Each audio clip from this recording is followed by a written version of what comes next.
Hello viewers, today let's try to understand respiration in human beings of your biology chapter, life processes.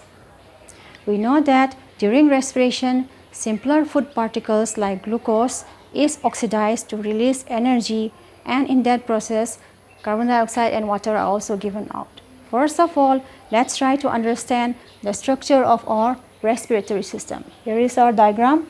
Now our respiratory system consists of one pair of nostrils which leads to our nasal passages. Okay, each side of our this nostrils is again divided by a septum called what? Septum, which is made up of cartilage. Okay, now see, after this nasal passages we have here pharynx region. The pharynx region can be divided into three parts: nasopharynx, oropharynx and laryngopharynx. The details of this we'll be studying in higher class. Now pharynx is a part of our alimentary canal, but it helps both in swallowing the food and also in what? Letting the air inside our respiratory tract, okay, by contraction and relaxation of the pharyngeal muscles. Now below the pharynx we have what? Here voice box or larynx. Now inside the voice box we have vocal cord.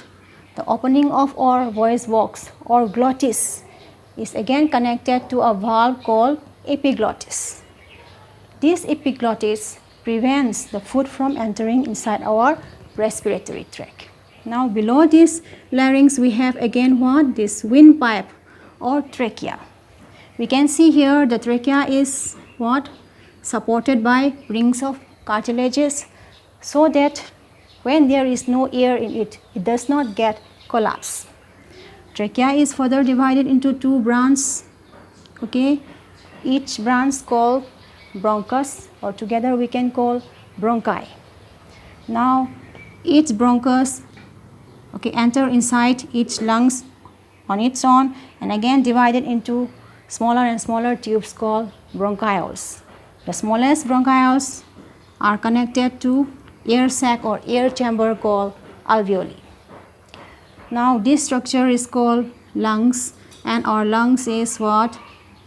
Surrounded or supported by membrane, double wall membrane called pleural membrane. This double wall membrane, inside the membrane a fluid is filled up, which is also called pleural fluid.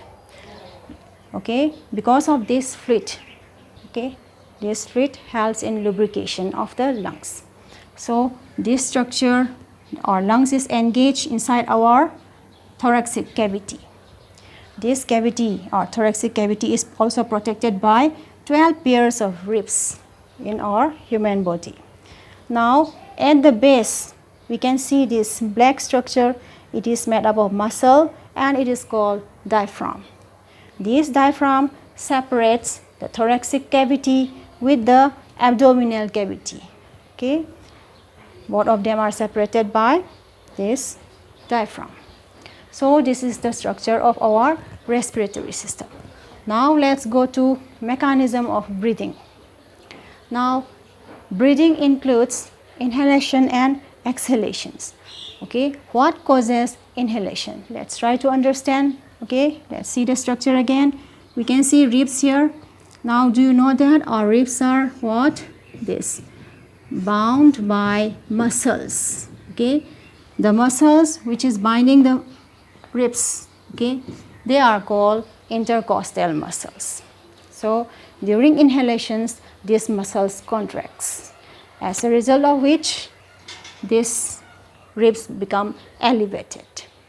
Now not only this, our diaphragm, okay, which is made up of muscles, also contracts, as a result of which the diaphragm moves downward. Okay, because of this what? Elevation of the ribs and movement of the diaphragm downwards, our thoracic cavity what? Increases in size.